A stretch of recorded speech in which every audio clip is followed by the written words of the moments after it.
Hello everyone, welcome back to our YouTube channel. आज काफ़ी दिनों बाद हम फिर से यूट्यूब पे वीडियोस अपलोड करना स्टार्ट कर रहे हैं और इतने दिन हम क्यों यूट्यूब से दूर थे इसका भी मैं आपको रीज़न बताता हूँ और क्या अब हमारी आगे प्लानिंग रहेगी यूट्यूब को लेकर, कैसे हम स्टॉप लॉस हंटिंग से related future and option, crypto, forex और स्पेशली अब हम इक्विटी मार्केट पे ज़्यादा फोकस करेंगे क्योंकि उसका भी रीज़न मैं आपको इस वीडियो में समझाऊंगा। तो वीडियो को हम स्टार्ट करते हैं। सबसे पहला रीज़न जो कि काफ़ी सारे स्टूडेंट्स मुझसे पूछ रहे थे टेलीग्राम पे कि सर इतने दिन से वीडियोस क्यों नहीं आ रही थी। अब इसका जैसा कि अगर आप टेलीग्राम पे ऐड हैं तो मैंने इसका रीज़न ऑलरेडी वहाँ पर अपडेट कर रखा है कि हमको पहले यूट्यूब से जैसे कि अक्टूबर एंड में हमको एक प्रोजेक्ट मिला था यूट्यूब से, मतलब यूट्यूब के थ्रू एक प्रोजेक्ट मिला था हमें। उस प्रोजेक्ट पे हम काम कर रहे थे, वो काफ़ी बड़ा प्रोजेक्ट था, पर क्लाइंट ने उसके लिए उसकी डिटेल आपके साथ में शेयर नहीं कर सकता क्योंकि क्लाइंट ने उसके लिए मना किया है। पर वो प्रोजेक्ट काफ़ी बड़ा था, तो इसके लिए हमने डेवलपमेंट के लिए पूरी टीम को इकट्ठा किया, जो कि हमारे काफ़ी सारे स्टूडेंट्स थे। इसमें से हमने 3 स्टूडेंट्स को सिलेक्ट किया था और उन सबके साथ मिलकर हमने इस प्रोजेक्ट को कंप्लीट किया था। अब ये प्रोजेक्ट ऑलमोस्ट एंड हो चुका है, तो इसलिए अब हम फिर से यूट्यूब पर आ रहे हैं। फिर से वही स्टॉप लॉस हंटिंग किस तरीके से लॉजिकल और साइकोलॉजिकली स्ट्रॉन्ग बन सकते हैं, किस तरीके से लॉजिक और साइकोलॉजी के बेसिस पर ट्रेड्स को फाइंड कर सकते हैं। अब जैसा कि काफ़ी सारे लोगों का क्वेश्चन रहता है कि सर फ्यूचर एंड ऑप्शंस में हम थोड़ा-सा वीक हैं या फिर हमारे पास उतना कैपिटल नहीं है या फिर हम कहीं न कहीं लैग करते हैं इसमें, तो उसका अल्टरनेटिव क्या हो सकता है?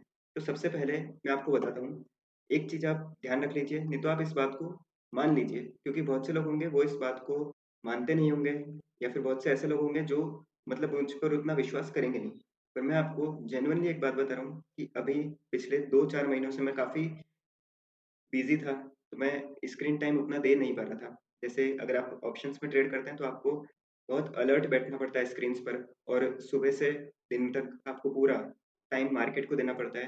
तो वैसा मैं नहीं दे पा रहा था, तो इसके लिए मैंने सबसे बेस्ट एक चीज़ ट्राई करी। मैं पहले उतना इक्विटी में ट्रेड करता नहीं था, बट टोटली मैंने इस 2 से 4 महीने इक्विटी में प्रॉपर तरीके से ट्रेड किया और रिज़ल्ट सुनकर आप भी शॉक हो जाएँगे कि इक्विटी में मुझे काफ़ी शानदार रिज़ल्ट्स मिले हैं।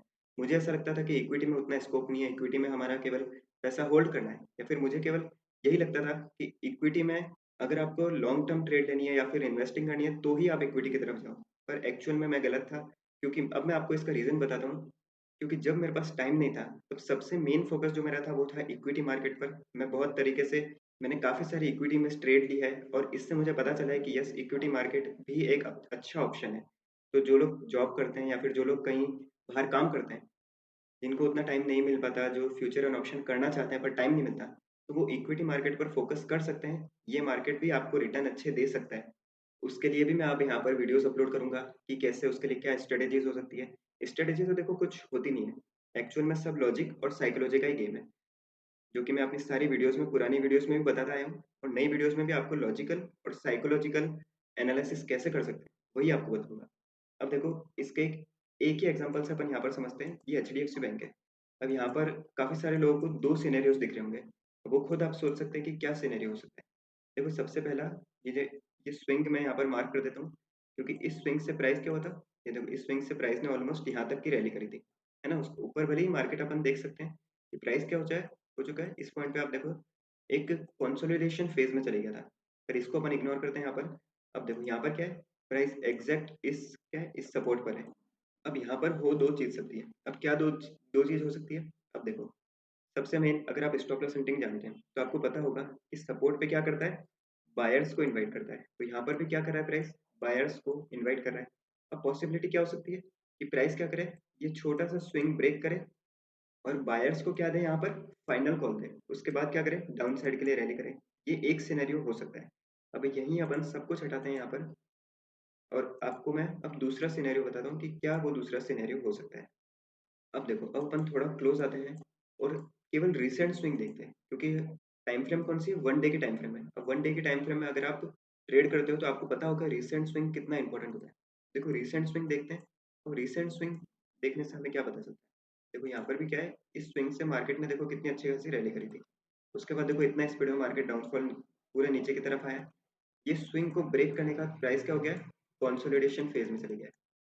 यहाँ पर क्या कर रहा है? एक ही रेंज में मार्केट क्या कर रहा है? अप साइड, डाउन साइड कुछ इस तरीके से एक रेंज बाउंड हो चुका है। अब हमारे लिए एक अच्छी अपॉर्चुनिटी कहाँ बन सकती है? हमारे लिए एक अच्छी अपॉर्चुनिटी बन सकती है इसके ब्रेकआउट पे। अब अगर आपने पुरानी वीडियोस देख रखी है तो आपको पता होगा ब्रेकआउट के कॉन्सेप्ट मैंने बता रखे हैं। एक तो होता है स्ट्रॉन्ग ब्रेकआउट, एक होता है स्ट्रॉन्ग ब्रेकआउट, एक होता है वीक ब्रेकआउट। अब स्ट्रॉन्ग ब्रेकआउट और वीक ब्रेकआउट को कैसे पहचानना है? देखो सिंपल सा वो पहचानने का तरीका है कि अगर ब्रेकआउट करना है तो कैसे करता है? स्ट्रॉन्ग कैंडल से।